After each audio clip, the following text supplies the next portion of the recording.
Jadi ibadah itu adalah merupakan keinginan Tuhan kepada saudara dan saya sebagai anak-anaknya untuk kita bisa terkoneksi, untuk kita bisa menghadirkan sorga di bumi.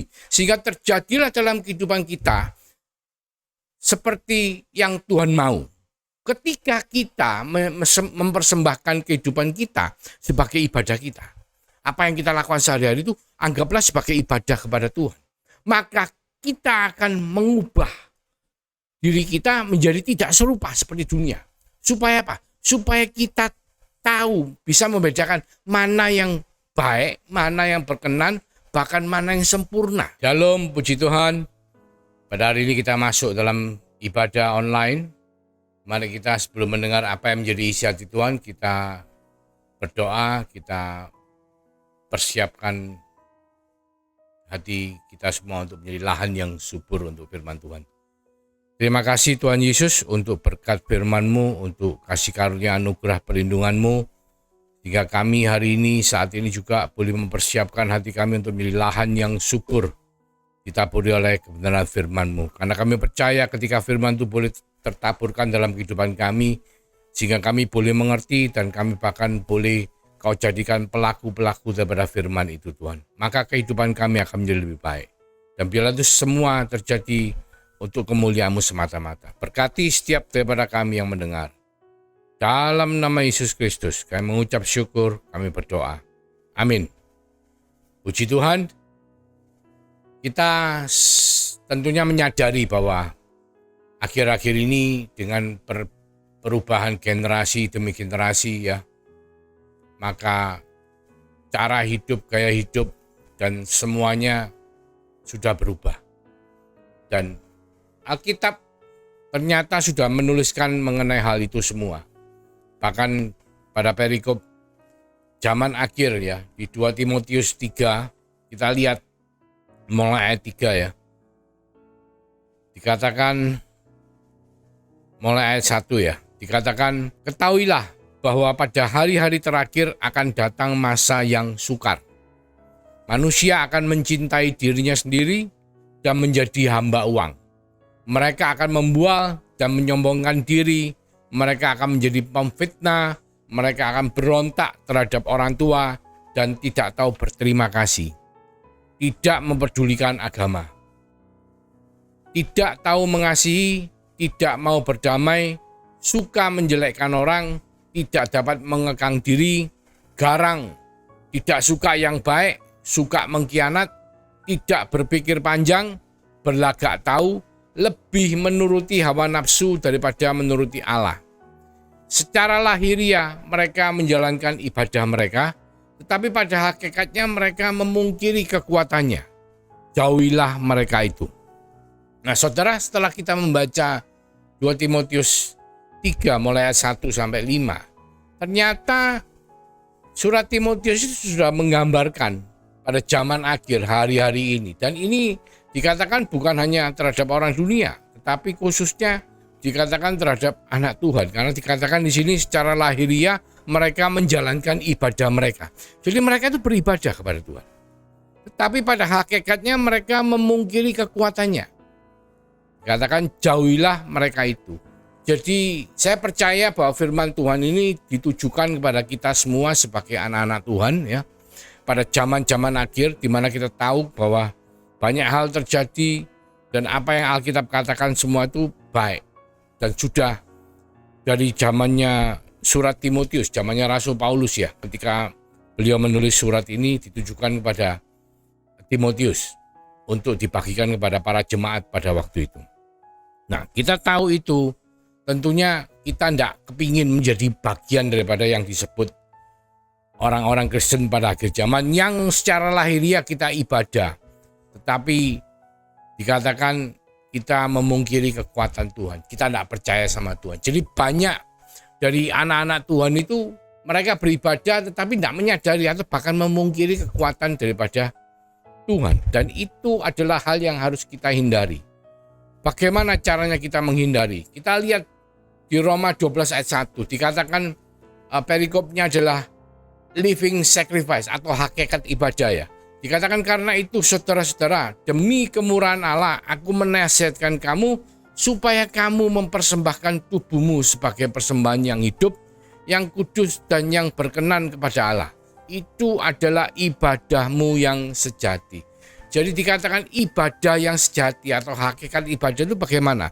Yaitu kita harus mau mempersembahkan tubuh kita sebagai persembahan yang hidup, yang kudus dan yang berkenan kepada Allah.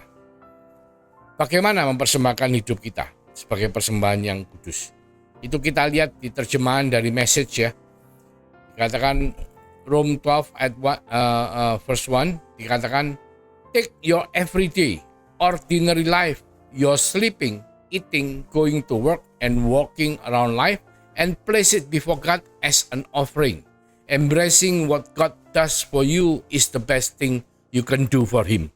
Jadi jelas sekali di sini katakan kehidupan kita sehari-hari, ya makan, tidur, minum dan melakukan apapun, ketika kita melakukannya untuk Tuhan, mempersembahkannya untuk Tuhan, maka itu adalah merupakan ibadah kita. Jadi hakikat ibadah itu tidak bisa terpisah dari kehidupan kita sehari-hari.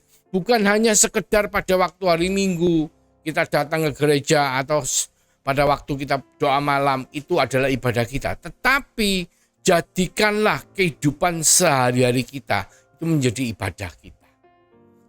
Karena itu adalah hakikat ibadah yang sejati. Loh, bagaimana Tuhan dan kenapa harus seperti itu? Mungkin sering kita bertanya-tanya, oh Pak Pendeta, gimana caranya menjalankan hal itu? Dan kenapa kita harus menjalankan hal itu? Nah, saudara tahu di Roma 12 ayat 2, lanjutannya, dikatakan seperti ini, saudara.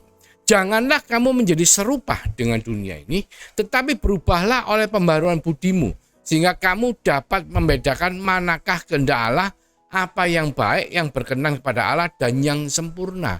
Ternyata apa saudara? Ketika kita mempersembahkan kehidupan kita sebagai ibadah kita, apa yang kita lakukan sehari-hari itu anggaplah sebagai ibadah kepada Tuhan. Maka kita akan mengubah diri kita menjadi tidak serupa seperti dunia.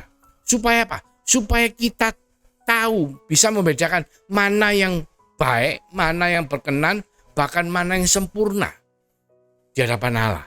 Nah, ini sesuatu yang perlu untuk saudara dan saya belajar. Kita pertama belajar hakikat ibadah. Apa itu? Hakikat ibadah adalah kita mempersembahkan hidup kita. Hidup kita sehari-hari ini kita persembahkan sebagai ibadah kita kepada Tuhan. Jadi apapun yang kita lakukan untuk Tuhan. Bukan untuk diri kita sendiri semata-mata, tetapi kita lakukan untuk Tuhan. Dan itu adalah merupakan hakikat ibadah kita yang akan nantinya membuat kita itu diperbarui akal budinya. Dengan latihan ibadah itu terus-menerus. Seperti kita kalau latihan saudaraku, melatih sesuatu, kita lakukan dengan secara terus-menerus tiap hari. Maka hal itu nanti akan menjadi kekuatan daripada ibadah kita. Dan itu akan membuat kita tidak serupa seperti orang-orang pada akhir zaman yang dikatakan di surat 2 Timotius 3. Nah, ini penting saudaraku untuk kita mengerti. Nah, kita kembali ke perjanjian lama ketika di kitab Keluaran 7 ayat 16 ya.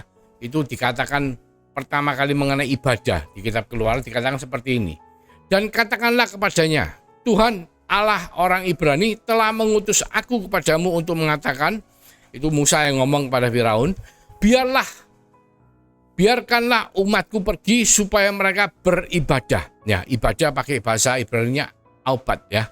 Kepadaku di padang gurun, meskipun begitu sampai sekarang engkau tidak mau mendengarkan. Jadi waktu itu Musa itu dipesan Tuhan supaya ngomong sama Firaun, minta Firaun mengizinkan umat Israel untuk beribadah kepada Tuhan di padang gurun.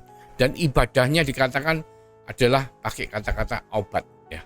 Aubat itu kita lihat bahasa asli Ibrani-nya artinya terjemahnya adalah menjadi penyembah. Menjadi penyembah, bekerja untuk ibadah ya, untuk menyembah Tuhan ya. Dan itu penting untuk kita mengerti kenapa Tuhan itu mau kita itu beribadah kepada Tuhan. Kenapa Tuhan minta Musa membawa bangsa Israel untuk beribadah kepada Tuhan. Jadi ternyata bangsa Israel mereka dibebaskan dari Mesir itu tujuannya satu, supaya mereka bisa beribadah kepada Tuhan. Karena apa? Karena ketika kita kembali, pertama kali kata-kata obat dipakai di Alkitab itu Kejadian 2 ayat 15 dikatakan Tuhan Allah mengambil manusia itu dan menempatkannya dalam Taman Eden untuk mengusahakan dan memelihara taman itu. Jadi Tuhan menempatkan manusia di bumi, di Taman Eden untuk mengusahakan. Mengusahakan itu bahasa Ibrani-nya pakai aubat atau menyembah, bekerja untuk ibadah dan menjadi penyembah. Dan memelihara taman itu adalah untuk menjaga, ya, to keep, to guard and to protect. Jadi ternyata apa? Dari sejak awal manusia diciptakan Tuhan, ditempatkan di bumi di Taman Eden adalah untuk menjadi penyembahnya Tuhan. Terkoneksi. Saudara tahu menjadi penyembah? Kita menyembah Sang Raja. Kita menyembah Tuhan. Kita menjadi penyembah-penyembah. Ya, dan otomatis antara penyembah dengan yang disembah itu ada hubungan, ada koneksi. Tuhan ingin hakikat daripada ibadah. Kenapa? Ibadah, kita semua harus beribadah. Karena inisiatif Allah untuk menjangkau manusia supaya sorga dan bumi terkoneksi kembali, ya melalui ibadah.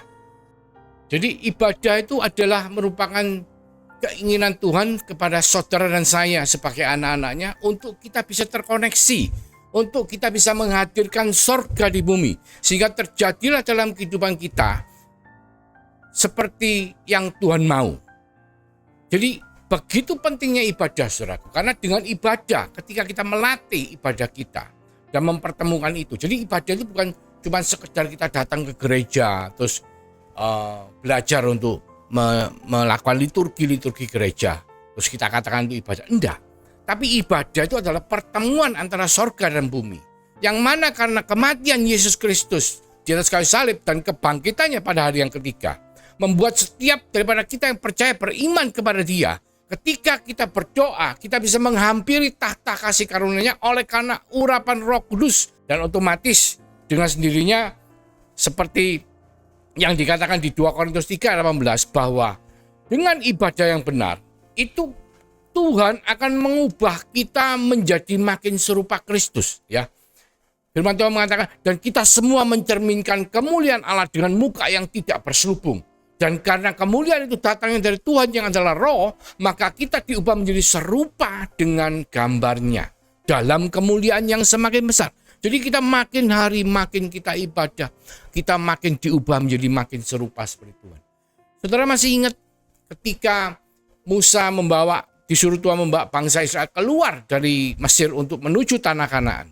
Seringkali Musa dipanggil oleh Tuhan untuk masuk ke dalam kemah pertemuan, ketemu muka dengan muka dengan Tuhan. Dan apa yang terjadi? Ketika Musa keluar dari kemah pertemuan dengan Allah, maka mukanya mencerminkan kemuliaan Allah, bersinar, saudaraku. Bahkan orang-orang bangsa Israel takut melihat Musa karena mukanya begitu bercahaya. Karena ketika dia mengalami perjumpaan dengan Tuhan, sama seperti saudara dan saya ketika kita masuk ke dalam hadirat Allah dalam ibadah kita, ketika kita membahas sorga datang dalam kehidupan kita di bumi, pertemuan itu akan mengubah saudara dan saya. Seperti Musa yang diubahkan, mencerminkan kemuliaan Allah yang begitu besar ketika dia mengalami perjumpaan dengan Allah. Demikian pula saudara dan saya ketika kita melakukan ibadah kita dan kita melakukan ibadah yang benar, sehingga kita mempertemukan sorga di bumi dalam kehidupan saudara dan saya, maka Tuhan akan mengubahkan saudara dan saya menjadi tidak serupa seperti dunia yang dikatakan pada zaman akhir.